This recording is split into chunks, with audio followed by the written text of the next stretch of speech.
Have you ever met someone who is brilliant at business, an amazing author, a profound speaker, and a war hero? Because that's who we're going to be talking to today. Dr. Sonia Stribling. She is an absolute triple threat, and she is about to break your brain for any lady out there who wants to learn how to speak, do coaching, write books, just change your life in general. Fasten your seatbelt because we're about to take off. Dr. Sonia, how are you? I'm great. So glad Thank to you have for you here. having me. Whoa, you were talking about me. I was talking Oh, about you. You I was were talking about you. introducing. I was didn't talking know. about you. I was like, And wow. Yeah. Wow. Yeah. Well, everybody else knows. If you don't know, you're the only one don't know. So. For sure, for sure. Indeed. So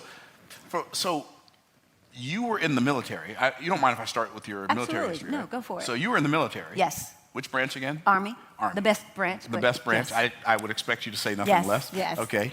And what was your MOS in the military? A little bit of everything. A little bit of everything. Yeah. Okay. So I started out enlisted.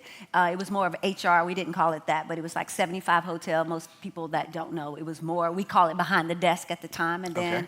I switched over. I made a shift. So you started out enlisted. For those of you who don't know what that means you go to boot camp Yes. to be a soldier, Yes. to be a grunt, private. basically, a private. You're at the very beginning. You at the bottom of the bottom. Yes. And then you got to work your way up. So what did you get your rank up to when you were enlisted? To an E5. E5, which And is a sergeant, Sergeant, of yes, some kind. sergeant. Okay. I have to make sure I say that. It was a sergeant. But the reason why I went to Officer Candidate School, we called it OCS, is called the 90-Day Wonder. I had quite a few officers over me that were telling me what to do, that was half as qualified as I was, but they had been in maybe a year. And at this time, I'd been in maybe 4 years. It was very quick. I went through the ranks very quickly. And I decided it's time to go. But I had officers over me who recommended, like, why are you not an officer? Why? It's like, what is that? I didn't know. So, And an officer in the Army is like an executive in business. absolutely. Right, you're running stuff. You ain't doing Absolutely, stuff. absolutely. You're running the people who doing stuff. Yes, Okay. yes. And so you're a sergeant, and is that as high as you can go? No, you can go to As an Sergeant enlisted? Major. No, Sergeant the highest Major. is Sergeant Major. Sergeant Major, Yes. which is kind of like almost an officer, but not quite. Pretty much. They pretty much run things, but however, our pay is different. Let's just say that. Okay, so it's they a call the different- shots, we get paid more. Different pay grade. Yes. Okay, gotcha. Yes. So, sergeant, but you made it to sergeant, and then you said, I'm going to go to officer Candidate school. Candidate school. Now, don't you have to have a college degree to become an officer? Yes. So what you I already did- had a college degree? Yes. So when I joined the military, I had 4 years of college, and because of my mom having a third grade education and really not knowing, and I wasn't around people who could tell me, hey, you probably need to take 3 more classes for you to get your degree. And I was not going to do anything else but go into the military. I knew. I'm the So youngest you- of 12. You knew from the age of 12 you were going into the military. I probably knew about 10 years old because I used to see Be All You Can Be, this Army sticker Join the throughout Army. the house. And you're like, I want to be all I can be. But I didn't know part of my family was already in the military. The gap was, they were so much older than I was, and I didn't know. Are you talking about siblings? Yes. We're yes. so much older than you. Yes. Like My how much? oldest sibling is 81 years old. Wow. So it's like, About 30 years older than me. that's mind-blowing. Yes, it is. My oldest sibling is a year and a half older than me. Oh. So, yeah, so I get it. No, I don't. So enough to Okay, be my dad, and- he pretty much was the father figure in the house. Gotcha. And so you knew at 12 you wanted to go into the military Yes. because you saw an advertisement you could be all you could be. Was it the travel? Was it the be all you could be? Was it what part about it was appealing? It was just 'Cause more of the things that you saw them do on commercials. It was like they were a community. Honestly, I wanted to join the Marines. I got to say that. That's what I thought I wanted. I saw them carry this log on their shoulder. I saw it. Yeah, and I've I always said, wanted to do that. well, No. I was a really- tomboy back then, so Okay. it was like just all this adventure, and I was Right. trying to figure out what I was going to do with myself. Later on, I had a child at 15, so the dynamics of things changed, but I still needed to get out of my mother's house. Back then, it was, you got to leave at 18. Went to college, played basketball. That kept me out of trouble. Played basketball in college. Yes, I did. What was your I was position? a point guard, Point guard, of of course. course. Yes, yeah, a point silly, guard, of silly course. question. Silly Played for question. the Army, did all of that. So Okay. I joined the military as a private first class. What did you major in college? Business. You majored in business. Okay. Nothing like what I do now. Nothing, This right. is totally it's a totally different animal. Yes. So you majored in business, and then after you got tired of people who knew less than you bossing you around in the military, you said, I'm going to be an officer. Yeah, it was. We were out at training one day, and it was a lieutenant. He had been in maybe a year. I'd been in at 4 at this time, and he was telling me something, and I was like, And "Sir, it was like, this doesn't make young any sense. kid, Like I say young kid. 20, maybe 22, 23. At this time, I'm probably mid-20s, maybe almost 30, I think it Okay. was. 28 years old. And I said, this is enough. When I took the test, it took me 3 years, mind you. Let me go back. It took me 3 years to take a class. Every year I took a class because Because you were 3 classes shy of your Yes, degree. and I so was you had a to get your mom. degree before you could be an officer. Yes. So every year after you decided to be an Yes. officer, you went back, took a class, got a Yes. credit, took another class, next year got a credit, 3 took another. years. 3 Because I was a years. mom, early mom. I was Gotcha. a young mom. I was a wife, and I had a military career, so I couldn't just go full time. So Okay. it took me 3 years. I went back, went to officer candidate school, 90 days. We started out maybe 30 women with 125, 30 women. 15 of us graduated. 2 minorities, and I was one of the minorities. It was not cut out for us. But Okay. nonetheless, Oh, but you already knew. Yes. You had already decided. Yes. Okay. So you went into the military. You're an officer. yes, But you weren't just an officer, and you weren't just enlisted. You actually went to war, yes, combat, yes. combat, Three. like Three. missiles. What'd you say? Missiles, Bullets, bombs. everything. So they used to say back in the day, Myron, oh, you were on the front line. And they always thought those particular MOSs, you had to be infantry or ordnance or something like that to be on the front line. Well, it's changed. I wasn't just sitting at a desk anymore. When I went outside by the fence, it was 360. This is what I call 360 then. Here I am, a female, a mom, a wife at the time. I'm away from my family, and I'm in somebody else's war in Iraq. And that was a game changer for me. Your facial Was expressions. it hard for you to know who the enemy was? Like, Oh, absolutely. You couldn't see him per se. I told people, I said, I think I'd rather be almost in a spiritual war than a physical war. because Simply because a spiritual war, I know the enemy's coming. And I know what he's coming to do. Now, I knew what the physical war was, but you couldn't really see them. You didn't really know, other than hearing a big voice go off and saying, incoming. And it could be at the drop of a dime. You could be walking to the bathroom. You could be walking to dinner. You walked everywhere, full gear. It's 125 plus degrees outside. and you got helmets and bulletproof vests Everything. and guns Everything. Everything. and Everything. M16s, Everything. everything. Yes. And you're an officer, so you have troops under your control. Yes. Are they called troops? Is that Soldiers. soldiers under your command? Not control, but under your Yes. command. Yes. Okay. How many soldiers do you have under your command? Depending on where I was. When I was a Okay. commander, I would probably have about 200 to 300 at a time. Okay. When I was at a MEP station as a commander, we would have civilians come through. The MEPS is where you go to enlist in the military, take your physical, your test and all of that. So I was commander there. You would probably have at any time maybe 100 people that would come through at any time. When I was in Iraq, we probably had about 25. But the thing was, it wasn't the 25 people? 25 people. However, because of the position that I had in Iraq as a battle captain, it wasn't that. It was 30,000 to 60,000 more people that I was responsible for tracking. If there was a KIA, which is killed in action, MIA, missing in action, and it wasn't just military, it was civilians as well. So we're in Iraq, a Okay, I battlefield. don't understand what you mean. Why are civilians there? Oh, they're contractors.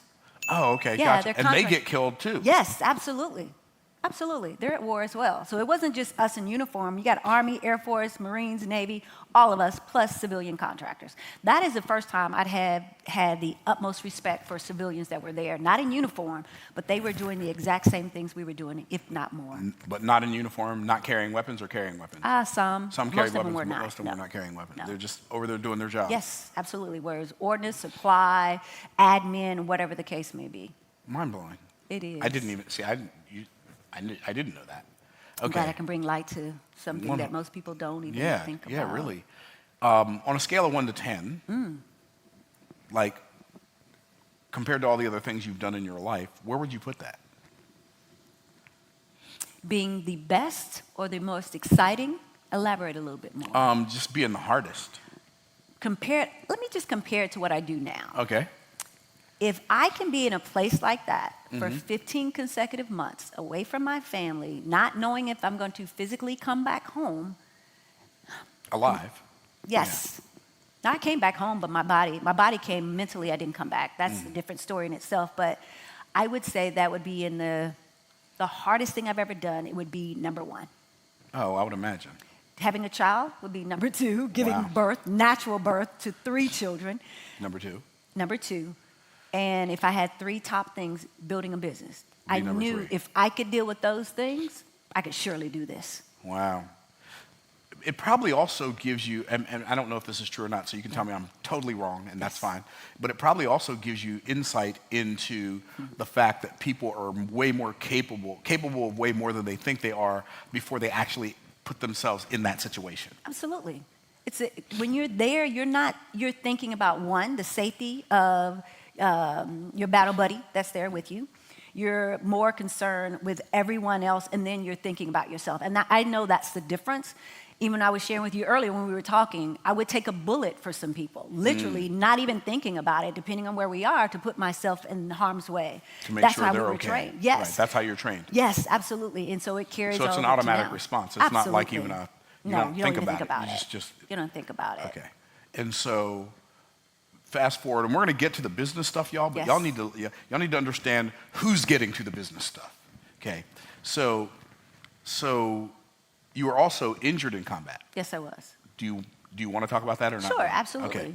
I have post-traumatic stress disorder where there's certain loud noises. I hear everything. Oh yeah. Yeah. Like full alert, even probably when you're sleeping. My husband says I have dog ears. I hear people in the other room talking. I get easily distracted from noise, especially when I'm doing events. But it is because of where I was. We had to hear everything. You just couldn't be in a place aware of everything. So that and traumatic brain injury, where one night I'll never forget. We're coming back from it's called Watch Night. You know, for Sunday, New Year's, you bring in New Year's. I was in church when we had it there. We're in a combat zone at church. You don't have an option. Oh, you were at church? Yes. And at that, we left. Oh, watch night. That's what Yes. you meant when you said watch night, like a Yes. watch night service. Yes, watch night service. yes. For New Year's Yeah, Eve. yeah. Okay. Left there, came back to my room. It was probably 10, 15 minutes after, took a quick shower. Remember getting in bed. You have to be fully dressed. You're not getting in bed with lingerie and all that. You're fully dressed. You have your weapon by you. And all I heard, as soon as I laid down, it was like 12:17. I heard incoming. When you hear incoming, you have seconds to get out. Grab your Kevlar, and I hit my head on the wall that was there. When the incoming exploded. Yes, as I'm running out of where I was sleeping, I ran out and I dove inside because it was close. You could hear the mortars. You can hear all of this going off. And man, I'm smiling about it now. It wasn't funny then. I just remember blacking out for a second, just for a moment. And the only reason why I knew, because I heard somebody waking me up. I'm getting emotional about it. Stribling, you okay? I'm like, yeah, I'm fine. I didn't really know what happened until years later. When I say years, because you continue on with the mission. That's the difference, I think, that happens. Most people just stop where they are. We didn't have the time to stop, and you got to evaluate. Yeah, you have a couple of seconds, but that's it. After that, it's game on. You go back to everything else. But my life changed that night. Completely changed. Shortly later on, I came home. My body came back, but mentally, I didn't come back. So when you say you changed, and what does that mean? That's a near-death experience where just a moment and seconds you have the opportunity to get inside of a bunker to make sure you're not harmed. And just being able to see it just feet away from you where it landed is a game changer. It wasn't the hitting your head that was a game changer. It's being able to see that. You live with that for the rest of your life. Being aware of the fact that, like, I almost left. Did I do everything I wanted to do? Yes. Oh, and that's am I it. going to make sure I do everything I intend to do from now on? Absolutely. So it gives you a different perspective on the past, a different perspective on the future, which absolutely changes your present. It does. Wow. Okay. So then, how did you go from that to being in-demand speaker, world-renowned author, businesswoman? I don't know. Maybe I'm missing. Like, how does like that's a fairly major transition. It was this, I got back home, I started dealing with all of the things that are from war and combat that people talk about that as an officer you're not supposed to talk about. First off, it's not supposed to happen to you. That is a facade that they painted, that we're invincible. And I really thought I was.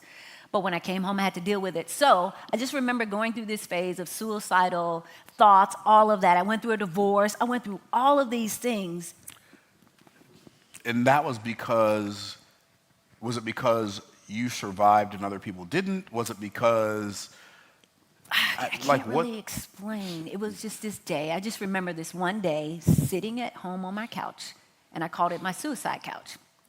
That day I was going to take my life. And my prayer was, Lord, if you're going to let me live, don't let me live like this, because I felt like a dead woman walking. That was the very day I said, if you would just help me, you're negotiating. Like, if you would just help me do this. I said, if you would just help me get through this, I promise you I will serve you with every part of my being. Wow. That very day, on my knees, I just remember getting up and my entire life changing. And I made a promise, and I kept my promise. So I went on this thing. I might even call it, I went on this journey. I went on like this a journey. quest, a vision quest? Oh, yeah. I began to see my entire life flash before me of do this. And I literally began to see things before they actually happened. I just needed to do the work to get there. So I went through this whole part of, you should be a coach. I'm like, coach? What are you talking about? But I had been coaching for years and not really getting charged. I was doing it for the military. I was doing it just because people would ask me my opinion on something. And I just remember one day, I just went live on Periscope. Wow, that's in Back the then, archives. yes, Went live on Periscope. And start sharing. I started out not as a business coach. I started out as a divorce coach because I went through a horrendous divorce after being married 18 years. And I just started going live on Periscope 10 o'clock every night because I knew what women were doing at 10 o'clock at night when it was time to go to bed. They were praying. They were crying. They were trying to figure out what they were going to do with their lives. So you knew who your audience was. You did. knew where to make yourself findable for them. I And you did. knew exactly what to talk to them about because you were there. Yes. And it would be so, remember Periscope days, there's a certain max number that can get in the room. We would max out and people were sending messages on Facebook, I can't get in, I can't get in. Or on Twitter, I can't get in. I'm like, whoa, I'm onto something. I hadn't made an offer yet. Every day I cried though. Because? The fact that I'm telling my life, I'm strangers. sharing. Yes. Wow. But what was happening when I was doing that, Myron, every single night it felt like dead skin was literally falling off of my body. Because you're not holding it in. Now you're like you're dealing with it. Oh, I'm out there. My ex is like, I can't believe you're out here. People are sending me these videos. And I'm like, oh my gosh, this is working. But I kept going because I made a promise that I'm going to serve you with every part of my being. And one day I made an offer. Like, hey, Do you just remember what join your me. first offer was? Yes, divorce coaching. I And? would walk with you on this journey for 4 months, didn't have a program or whatever. Women kept asking me, how can I work with you? How can I do this? How can I do that? I said, okay, it was just $1,000. Matter of fact, it was $1,700. Don't ask me where the $700 came from. I don't know. For 4 months, and women began to come. And then they started to ask, well, can I work with you one-to-one? And I said, sure. I'll go to court with you. I would be Divorce in court. court. Yeah, I would be in divorce court. There would be their attorney. There would be my client, and I would be on the left. And every judge always asked this, who are you? That was free advertisement. I'm her divorce coach. I'm just here to walk her through the process, from attorneys to new clients in the room every single time. I did that for a short period, probably a year, only a year. So how much did you charge for that? That was like $6,000 Wow. back at the time. It was about $6,000. And women were like, sure. And then I knew my prices were too low because everybody was coming. And then one day I'm at an event, probably about 1,000 women in the room. I'm speaking. Now I'm traveling, speaking. I wrote a book about divorce. I'm doing all these amazing things, but it still didn't feel like it was enough. It didn't feel like your groove. And I'm on a stage, and I come off the stage, and I'm learning more about offering from stage and selling, and this young lady walks up to me. I see her face, and she says, Dr. Sonia, I need to talk to you. I've been following you on Periscope, and there's a team of people, and they're like, hey, you need to go to the back of the room to purchase. She said, no, my husband and I are fine. What are you doing at this conference? It's about relationships, bad relationships, actually. And she said, I've been watching you. I want you to teach me to do what you do. And I'm not even thinking And at you're the like, time. what do I do? Yeah, exactly. That you want me to teach you? Took an order form, took it on the back. She said, how much would it be for me to work with you? I said, $10,000. She said, do you take American Express? She passed me her American Express card. We swiped her card. That was the beginning of business coaching. And I never looked back. Wow. And so what I realized is he just wants you, when I say he, God just wants you to get started. Once you get started, you'll see the path. You may not be able to see the clear vision, but you'll see the path. That was the beginning of me changing and making this transition to business coaching. Wow. Okay. So I'm just going to recap Yes. what I heard. Of course. And then I'm going to ask you if what I see is accurate or am I missing something. Okay, go for it. You're a 12-year-old girl. You see an ad about being all you can be. I see a Join the sticker Army. on my door A sticker on your door. at home. Be all you can be. Yes. Like a bumper sticker. Yes. Join the Army. Be all you can be. Cool. So you knew you wanted to join the Army. Yes. You have a baby at 15. Yes. You get married at what age? Or did you go to college 22. first? I went to college first. Went to college. Yes. Almost graduated, three courses short of Yes. graduating. You get married. Yes. When did you, and then you joined the military? Or you No, joined, I was already in the military. So you joined the military. Right after basic training, I went to our specialty training. I met him at that Okay. specialty training. So did you go to college first or? Yes, I went to college first. First, and then after you got out of college, you joined the military. Yes. And then you met your Ex-husband, former husband Yes. in the military. Yes. Y'all got married, Yes. started have some other kids. Yes. And then you go off to war. Yes. We both And was he in the war? went. He was in the military too. So both of y'all are at war. Who's with Same the, war. Who's with the kids? They're with his parents, Wow. all three of them. We had three at this time. They were with the parents. Okay. Now I lost my train of I'm processing like, wait, what? Okay. So then you're in the military for how long before you decide you want to be an officer? About 4 years. 4 years. And then you take a class every other year for 3 years Yep. before you can go to officer Candidate school. So now you're in the military for 7 years. And then you go to officer candidate school, which is 90 days. Now, mind you, go back. Okay. At the 4 years, Uh-huh. I'm taking a class during those 4 years. Right. Then I went to some during training. during the Yes, yes. first 4 years. So it So- wasn't 3 years after that. Right. It was during the 4 By years. the 5th year, I was already in officer candidate school. I was Okay, fast gotcha. tracking. Okay, yes. so you're fast tracking. Okay, Yes. got it. Then you go off to the military. You're in command of all these people, civilians, Yes. up to 60,000 people, 30 to 60,000 people Yes. under your responsibility, Yes, tracking them. Yes. and you're tracking them. And then you get injured. You come home. Was it like medical discharge or like your time? You were just No, retired. no, I Time was stayed up. in. No, I stayed in. You I stayed stayed in. in 10 more years after that. Almost 10, probably. Yeah. Okay, Almost that's 10 the more part- years okay, after that. Okay, 10 more years. Yeah. And then you come out. You go through a divorce. It's not fun. It's No, not pretty. I went through the divorce while I was still active duty military. While you're still active duty military, and then you start coaching women on being divorced. Yes. And then somebody wants you to teach them how to take their life Yes. and turn it into a business like you turned your life Yes. into a business, even though you didn't realize that's what you were doing. Exactly. So here's my question. Okay, can I jump in? I left out one thing. Okay, please do. At 17, Mm-hmm. I got to put this in there because a lot of women that come, oh, this happened to me. 15, I had a baby. 17, I was raped and left for dead.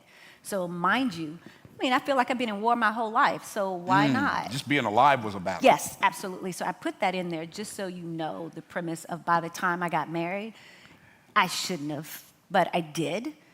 And 17, this like as a young woman, that changed the trajectory of my life. Wow. It's a lot of stuff to go through, It is. but it's also a lot of stuff to grow through. Yes. Oh, that's And, good. and I believe probably, like what I'm getting out of this whole story is too many people go through things in their life that they're unwilling to grow through. And so they stay stuck in that moment of that event or that thing or that tragedy, as opposed to growing through it and Yeah. letting it turn them into the person who can do the thing Absolutely. that will not just change their life, but will change the lives of other people. Absolutely. Am I missing something? Oh, no, you got it right. Okay. Absolutely. I just want you to know I'm paying attention. Okay. Okay. So now you go from, you teach one person Yes. for $10,000, you swipe her card, you say, that was just $10,000. How long did you work with that lady? Probably just 4 months. 4 months. And you're like, I'm gonna put that on rinse and repeat, Yes. right? Yes. And so you started selling business coaching, teaching women how to coach. Yes, teaching them how to take their life experience and their knowledge to build their own empire, just have their own economy. That's what I was looking at because I saw so many women. I feel like we really take on the responsibility for everybody else. We're our spouse's wife, we're our children's mother, and we always come last. And that's how I felt like I was my entire life. I was taking care of everybody else. In the military, I was taking care of everybody else, but I never really gave myself the opportunity, what is take it that care. you want? And so I realized that it wasn't just me. I started asking. They're like, that's me too, that's me too. And I was like, wow, It's a thing. yes, it is. And so now how long ago did you do that $10,000? What Oh my year? gosh, How many Ryan. years ago was that? Ooh, it's almost 6, 7 years, maybe 8, more like 8. 8 years. Yeah. 8 years ago, you got 8 your years first. ago. I'm going to teach you how to take your life experience, turn it into a coaching program. Yes, And since then, you've coached Dozens of women, hundreds, thousands, like how many? So 354,000 people just in the last 3 years from virtual, live and in-person events teaching this. Inner Circle, I sit back, that just hit me. That's a lot of people. That's at a lot one of time. people. That's not even a small town. That's a medium-sized town. But it doesn't feel like Scratching the surface? not at all. Yeah. Not even close. Okay. So I'm going to ask you a question about 3 different kinds of people. Okay. What would you say to the woman right now who's watching this interview and she can relate to some of the stuff that you've been through, her version of that, which is going to be different clearly for whatever reason, but it's going to be similar because she's been through some traumatic, tragic, difficult situations, and so she thinks that because she's gone through those things, that she's not valuable. Like, what would you say to her? I'll look in the camera, even say it to her. You think that it happened to you, but it actually happened for you. And it's not just for you, it's for the person that is coming after you that has been praying and thinking about you showing up. She's been praying for you to show up. She doesn't know exactly what you look like, but she knows your voice. And as soon as you get in front of her or in front of them, they know instantly that you're the one. It is almost like, Myron, that it's a setup. Like you've been set up from the time before you came out of your mother's womb to do this. And you don't even know you're built for it. If you went back and asked me what happened then, and some of you, I don't know how I got here. I know it's by the grace of God. I know that. But I don't know how in the world did you go from 15 years old having a child to now having a highly An 8-figure successful business. That's mind-blowing. And most people would say, that's an unlikely success story. But I submit to you, I believe, based on what you said, and based on what you just told those ladies, I believe that it's the unlikely that makes you the success story. Because otherwise it'd just be like, oh, just another day in the life of Sonia, right? But instead, she goes from this girl who has a baby at 15, who gets raped at 17, who goes off to the military, gets injured with an IED, and now, one of the things you said was so powerful, it didn't happen to you, it happened for you. Everything that happens to you happens for you. And the worst stuff that ever happens to you in your life is the stuff that sets you up for the best stuff that ever happens to you in your life, if you're aware. But if you're not aware, if you think, oh, it just happened to me, and you miss the flip side of that, you miss out on so much, but the people you were sent to serve miss out on so much. See, I think one of the biggest things we have to understand is that there's a difference in powerful women and strong women. Okay. Strong women are just surviving. I could have easily been just a strong woman. I was raised by a strong mom. It was just about survival. There was no conversation about thriving. And when you come over to this powerful place, it is we're taking what happened to us, and it's not a woe is me, this happened to me. I share the story openly, but I don't share it for as woe is me, because everybody doesn't have a trauma story. I have to understand that. And it's okay if you do or you don't. Right. But it's not okay for you to still be, at this day and age, as a grown woman, still talking about just surviving. At what point do you get to, I'm thriving? And the biggest thing is you could take what you've been through and help somebody else overcome. It no longer was about me, Myron. That day I said that prayer, it wasn't about me anymore. So interesting. That just reminded me of something Jesus said. He who will be greatest among you, let him be servant of all. So what if instead of looking at all the stuff that happened to us as just trauma or tragic stuff that happened to us, what if we looked at it as God preparing us for what he already has prepared for us to serve people? If everyone looked at it that way, The world would be a different place, wouldn't it? I believe some cultures would have a financial turnaround so fast that they wouldn't know what to do. I saw what you did there. That was good. That was really good. It would be a game changer for many families. It would be a game changer for many families, for sure. Second question for the people watching right now. What would you say to the woman who is successful?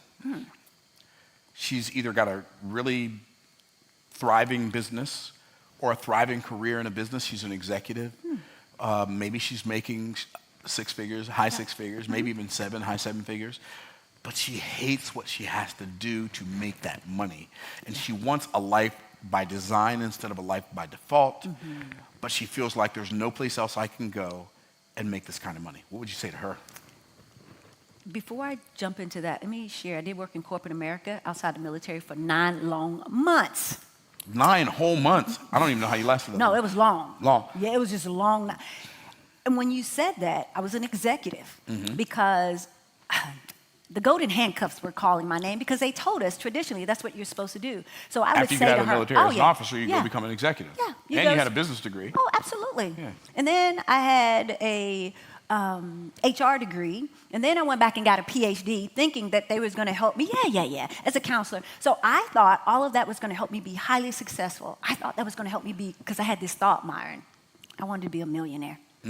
Hadn't been around them, but I knew there was something out there, and I said, if I didn't come from a wealthy family, I heard somebody else say it, now I say it, if I didn't come from a wealthy family, let a wealthy family come from me. I quote you all the time. I give you credit for it every time. I appreciate that. Every I got it from 'cause I got it somebody. from I you. can't remember where it came from. It was just in passing. I think I added some words in there somewhere. But nonetheless, I would tell her if she's in this job, and I'll say it like everybody else says it, just over broke. If they decided to let you go today, what are you going to do? What are you going to do? If they decided they don't need you anymore and they're going to go Or hire they can pay someone somebody else half the money to do more work.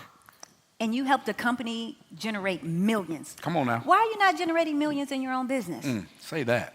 They send you to school, they do all these things, and I would just say to her, And act like they're doing you a favor. oh yeah. I would just ask her, how's that working out for you? You're in a cubicle or in your own office, going to work every single day, away from your family. They tell you when you can take lunch. They tell you when you can take vacation. You get 2 weeks. They tell you when you can go to the bathroom. When you have a doctor's appointment. My son played for the University of Michigan at one point, the middle son, and I had one in high school. I would do Friday night lights. I was working in corporate. I would go to work to about 6 or 7 o'clock. I started on the side, a divorce coach, and then I went over to counseling. I would drive after a 10:30 game at night on a Friday. I would drive 12 straight hours to the University of Michigan to be in the big house for a 1 o'clock game. No sleep, and I did that for a year. No, those 9 months. Full year, I was exhausted. And I said, I can't do this. I almost fell asleep when you was telling me I'm so tired. I was right? falling asleep at the 12 wheel. hours? 12 hours to make sure I was there for my son because they wouldn't give me the time off on Monday or that Friday, so I couldn't do it. Plus, Wow. it was just a lot. And I just sit back, and the women that are coming now are more executives because they're trying to figure out what else am I good at. I'm not fulfilled. Yes, I'm making 6 figures, but I'm not fulfilled. I want to be able to enjoy my time. With the people you care the most about. Exactly. Doing the things you'd rather do instead of the things you'd rather not do. And why not do something you love? I know without a shadow of a doubt, most of these women are already coaching. They're just not getting paid for it. So did you have somebody growing up encouraging you to go do great things? Like what? The conversations at the round table or the table with my mom, stay away from boys and don't get pregnant. I did the opposite of what she said. That's what happened. It wasn't until I was coaching anyway. I would find service members when we were deployed, wherever I went, I always had a room full of people. It was normally a Thursday night. We'd come in, we'd talk about finances, and the rooms kept getting bigger and bigger. And someone saw me and said, hey, you ever thought about coaching? Would you call me? Because it was a curse word. I didn't know what coaching was. I didn't. I was still active duty military. And he said, you should think about coaching. He was a sergeant major, the senior person in the military. And he said, he And the saw enlisted, something yeah. in me. Wow. And he said you should think about coaching. And once a week we met. I can't remember what we talked about. I just kept thinking, man, this may be too hard, but I got to figure out what I'm It's going to do. interesting how like when the path is not clear, Yes. that we fight for our limitations. Isn't that interesting? Yes, it is. But there's another lady I want you to address.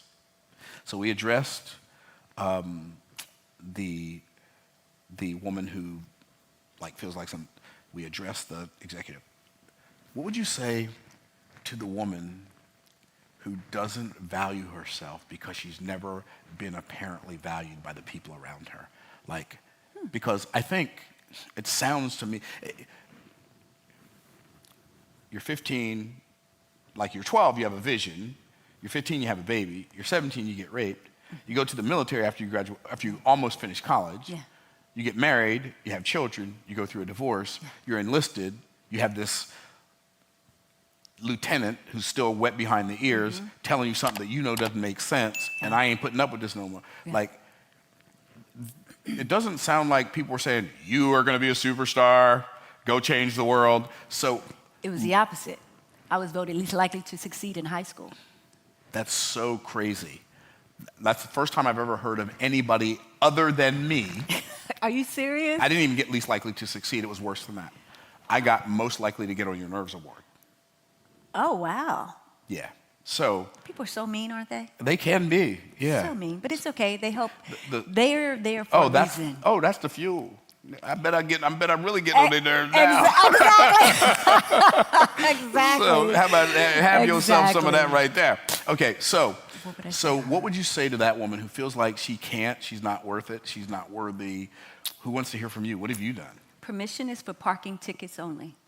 Mm. It's just for parking tickets. It is not for you to wait on somebody else to tell you what to do. It's just not there. That's not what we're here for. And once I came to that realization, I don't need anybody else telling me, what did God say about me? When that whole come on here. thing, when I started thinking, what did he say about me? And it wasn't he said it about her and he said about her. No, he said that about me. And I started thinking, if I had a daughter, I only have sons, if I had a daughter and I was sitting down with her, would I be okay with her coming to say, no, mommy, I can't do this, or no, mommy, even with my sons, I don't feel this way. Is it okay? It's not okay for you not to want to do something powerful or something great, and you have to get somebody else's permission. And what I realize, a lot of women, they do not want that for their children. But they're Why- okay with it for themselves. For themselves. Ooh. She is sitting back somewhere thinking, I'm not good enough. I can't do this. Well, Dr. Son, you have a degree. The truth be told, all my degrees got in the way.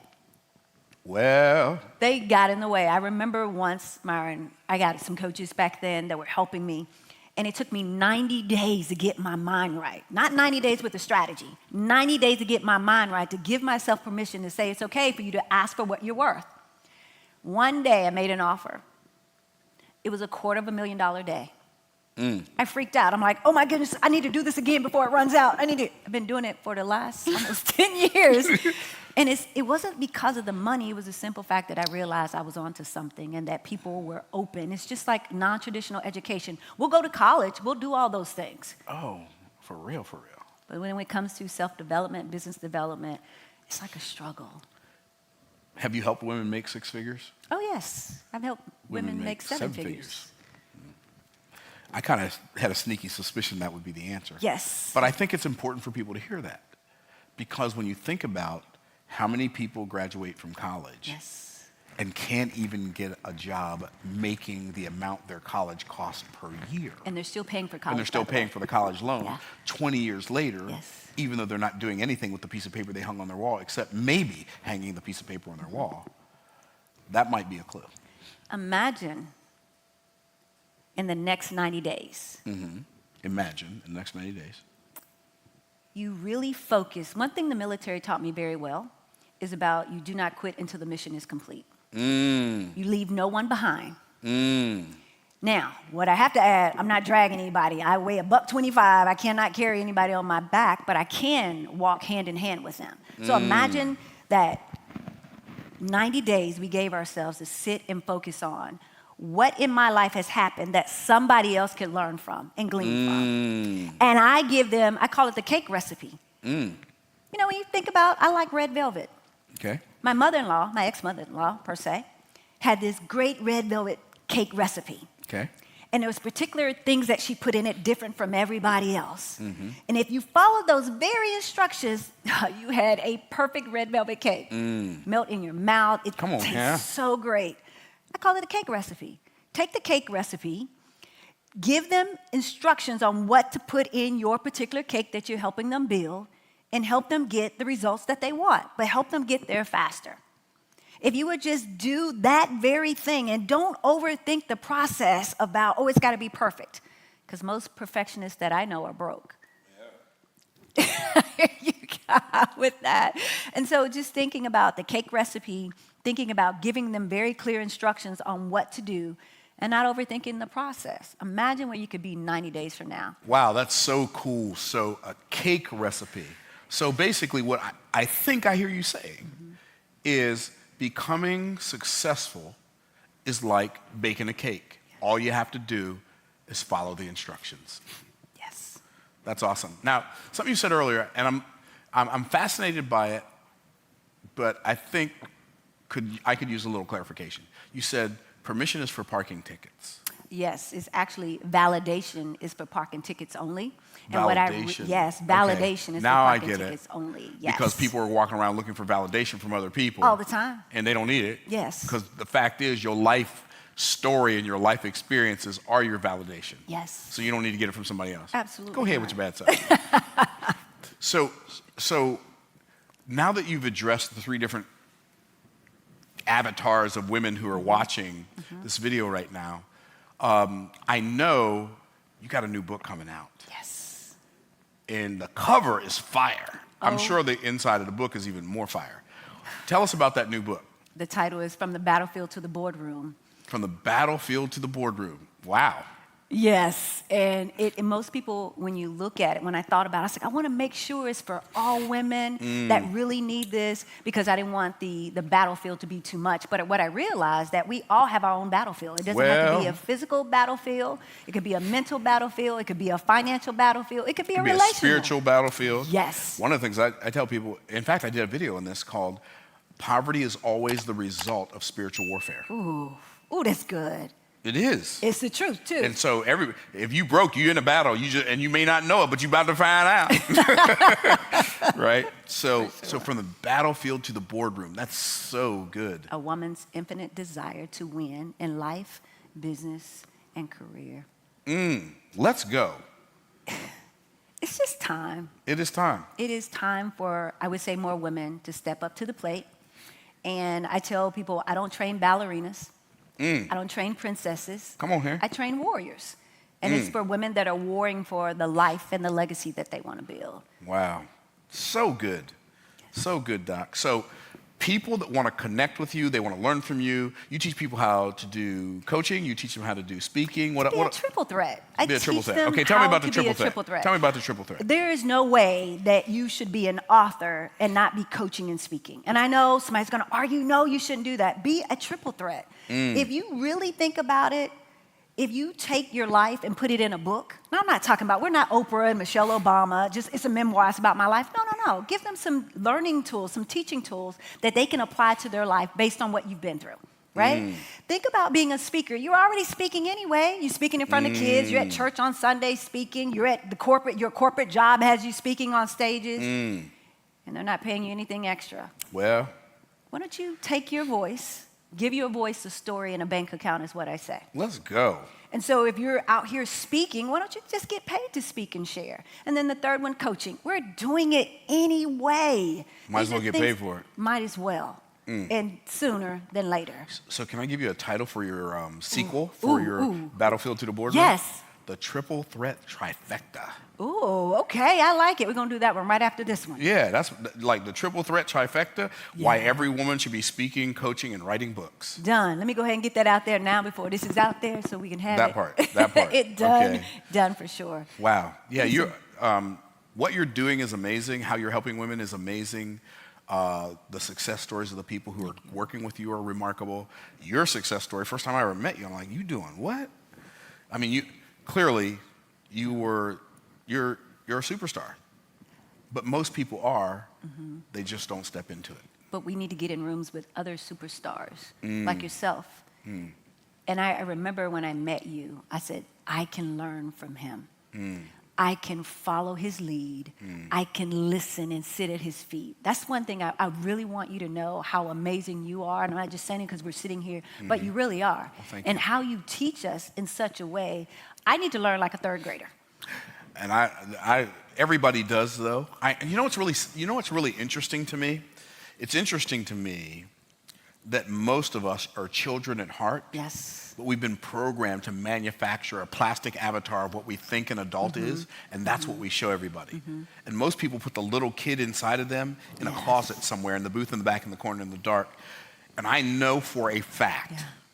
that we will be far more impactful if we will let the little kid in us connect with the little kid and the people we serve. Oh, yeah. Way more than trying to impress the Yeah. adult we serve with the plastic avatar of the adult in us. So over trying to impress people. Like, I'm just so over it. not at Yeah, all. like, so impress not- upon them, but not impress them. Come on now. Yes. So, Yeah, impact is way more important than being impressive. but I really thank you for being bold enough to stand up and share. I needed you when you showed up. I'm in Australia speaking and I'm doing great things, and somebody's like, hey, have you met this dude? His name is Myron Golden. I'm like, no. Shortly after that, you start popping up all on my social media. I was like, who is this guy that I don't know? And he's teaching Solomon the principles. That was a game changer, Myron. There weren't most people that were teaching at that time, it was more about the spiritual journey, but I would say it was more religion than a spiritual journey. I connected right away. It was before the pandemic, what have you. You said Florida, I was on a plane. I drove, because at that time it was kind of scary to get on planes. I drove to you, I remember, almost every month to learn. And it's been a game changer.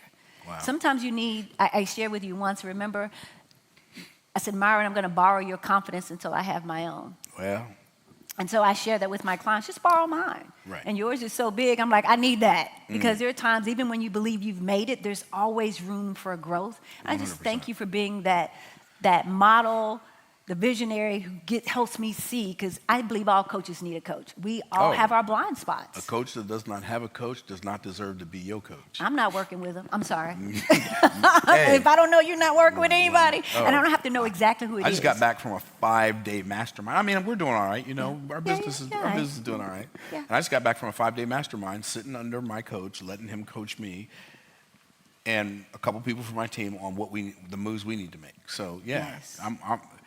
woe be unto me if I think I have all the answers. You know when it really hit me, and I'll say this, is when we realized that over 300,000 women that we've been able to serve, but helping them, the inner circle, generate $18 million in the last 3 years. Let's go. That in itself, and having a 28 million, and I say that, let me explain why I say these numbers. Because I realize most women are not going to drop receipts. I sit at a round table with other millionaires, mostly men. First off, I'm kind of tired of being the only woman at the table majority of the time, and I want my sisters to join me. But I realized because we don't really say numbers, it's something in us that we can talk about relationships, we can talk about our hair, we can talk about our makeup. Oh, definitely clothes. But when it comes Don't to forget dropping, shoes now. Oh, yeah, you're right. But And we shoes. will not drop numbers and receipts, and it's not to brag or to boast, it's to let someone know, least This likely is to possible. succeed. Yeah, this is possible. Absolutely. Yeah, it's possible for you. Absolutely. Yeah, that's good stuff. So somebody who desires to connect with you, be coached by you, learn from you, be in a space with you, Yeah. where should they go? Women Speak and Grow Rich. Women Speak and Grow Rich. Can I elaborate a little bit? Sure. Yes, Women Speak and Grow Rich. But I would say more so go to drsoniabrands.com and find out even more, because I know we did this, but just read more. And I realize some people may not be ready right now, but if nothing else, follow me at drsoniabrands.com on all social media platforms. I am Dr. Sonia, because there's a lot of things going down that I know a lot more women need to partake in, or just count themselves Worthy. in this, yes, Worthy. on this journey to your next level. Good stuff. This upcoming year is about the year of elevation. Last year was about expansion. This is elevation, because there are some things that are about to happen that most of us cannot imagine. About to level up. Level up. I was going to do the dance, but I can't do that dance and sing the song. But yes, absolutely. Good stuff, Dr. Sonia. Thank Good you. stuff. I appreciate you. Like, I learned things today that I had no idea about, and just like you said something. You said, you know, you're with somebody and they train you to jump in front of a bullet. Yes. The thought to jump in front of a bullet, honestly, Yes. has never crossed my mind. I appreciate how you've turned your life experiences that were not all pleasurable into something that can be profitable for other people. Yes. So thank you for being who you are and showing up the way you show up. And congratulations on all your success. Thank you. And congratulations to your students who are smart enough to know that working with you was their best chance Yes. at their best life. Absolutely. Thank you, Myron. My pleasure. Thank you. Thank you.